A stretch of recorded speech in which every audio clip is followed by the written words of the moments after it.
If you've ever looked at training plans for an ultramarathon, and in particular a 100-mile ultramarathon, you'll find that all of those training plans call for at least 4 training runs per week. In fact, many of them will call for 5 or 6 training runs per week, and some even more than that. Obviously, you have to run lots of miles in preparation for a 100-mile ultramarathon. But have you ever wondered if it's possible to run a 100-miler on just 3 training runs per week? Well, I can answer that question for you. It is possible because I've done it. In March of this year, I was able to run 100 miles in just under 24 hours, and I did it with just 3 training runs per week. So in this video, I'm going to show you in detail what my training looked like leading up to that 100-miler. Before we get started, though, I need to offer a couple of disclaimers. First of all, I'm not a medical professional. I'm just an uneducated guy who likes to run. So nothing in this video should be considered sound medical advice. Also, training for a 100-mile race on just 3 runs per week may not be advisable for you. In fact, it may not even work for you, even though it worked for me. In fact, it may not be advisable for you to run an ultramarathon at all. So you might want to consult with a medical professional if you have any questions about those things. Also, engaging in any kind of training plan or athletic event carries a certain amount of risk, and if you choose to use any of the information in this video, you are doing so at your own risk. So how did I train for a 100-mile ultramarathon on just 3 runs per week? Before we talk about training specifics, I really need to talk about my base, or what kind of shape I was in when I started this training plan. Because obviously, depending on where you start, it drastically changes what kind of training and what length of training you have to do before a running event. So I started running almost exactly 5 years before my 100-miler. And at that time, I was 39 years old. I had not done much of anything as far as exercising for about 10 years. I just sat in my office chair all day. I was overweight and I needed to do something, and so I started running. I started going out 3 times per week, and each of those times I would run 3 miles. Now, I called it running, but it was mostly walking to begin with because I couldn't run more than 100 yards. But over time, I got to the place where I was running those entire distances. So I was running 9 miles per week. Over the next 2 or 3 years, that grew to where I was now running 20 to 30 miles per week.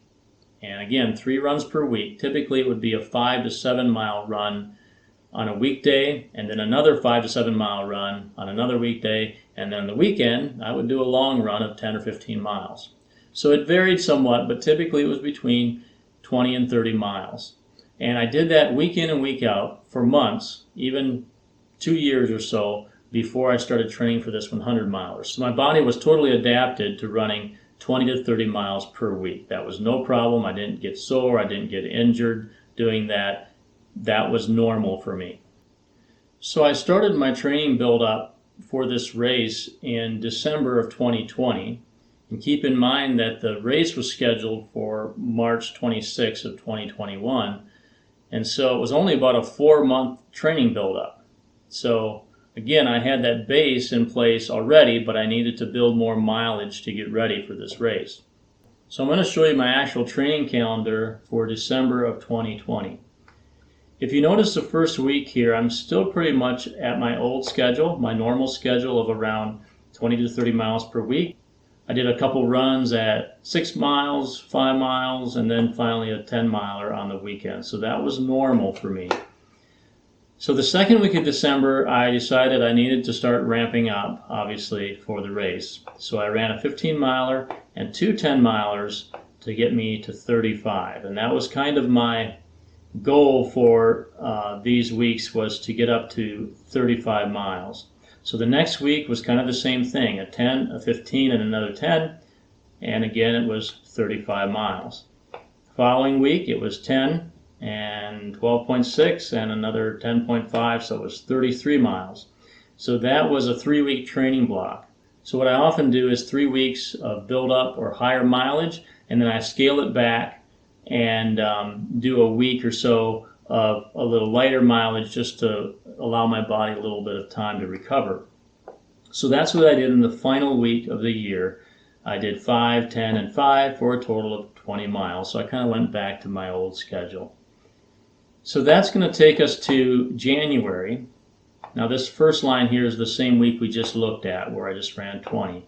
So we're in this week of January 5th, and you see I ran 15, and then I actually ran 4 times this week. You notice this one says run with Cullen, and that's my youngest son, and whenever he wants to run with me, I typically just go on a run specifically with him because he only wants to go 3 miles. That's normal for him.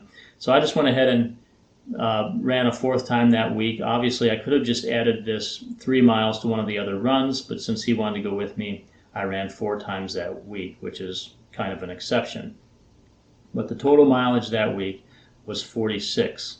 My goal for this 3-week training block is to do 45 miles a week, so I'm right on target there. And the second week of that training block, I did 17, 10, and 18 for 45 miles. My third week of that training block was 15, 15, and 15 for, again, 45 miles. And now we're at the 4th week, so I'm going to scale back and give my body a little bit of time to recover. Now, something else happened this week, and that is I learned that the race was canceled. So the Greenbrier Ultras 100 that I was going to run on March 26th was canceled, and so I was kind of disappointed, obviously, and didn't really know what I was going to do. If I was going to keep training or not. I started to look for other 100-mile races around the same time frame because my training build-up was kind of designed with a late March race date in mind. So as you can see, I did not run much that week, only about 15 miles. And that brings us to February. Now normally I would only scale back my training for 1 week for recovery, and then I would start doing high mileage weeks again. But at this point I was still kind of unsure what I was going to do. If I was actually going to run a 100-miler or if I was just going to scrap it for this year, I wasn't really sure. In addition, we had lots of bad weather in February, lots of snow, and so the first week just didn't present a lot of opportunities to run. I wasn't sure what I was going to do. So for the second week in a row, I had reduced mileage, in this case just 20 miles. Well, at that point, I finally came to the decision that I was going to run a 100-mile run on my own. In other words, it wasn't going to be a race. There was no races in my area around the same time that suited my schedule, and so I wasn't going to let the training go to waste. I was just going to get a crew together that could help me out and actually run the 100 miles on my own. So I started ramping up the training again. So my goal for this training block was once again 45 miles per week, and you can see I did that. The first week was 46. The second week was 45. Now this time I actually had an extra run in too. I'm not sure the circumstances there. It may have been one of my children wanting to run with me, or maybe it was just that something happened schedule-wise that had me putting in an extra run that week. And then the final week in February was the longest mileage week I did, which was about 54 miles. And notice there was 2 runs on Monday. One was a run with Cullen. He just wanted to go 3 miles. So then I went back out and ran another 15. And then I did a 22 and a 14-miler. So that brings us to March. And the first week of March, I still kept my mileage pretty high at 40 miles, but now I'm starting to taper to get ready to do the run. So I did a 5, a 9, and I did a 26-miler on Saturday of that week. That was the longest run that I did in training for my 100-miler. Now, honestly, that was not the way I planned it. I planned to do at least a 50K or maybe even a 50-miler in preparation for my 100-mile run. However, I wanted to do that in February. In February, we had a ton of snow, more than usual, and the trails were completely, unrunnable because there was so much snow on them.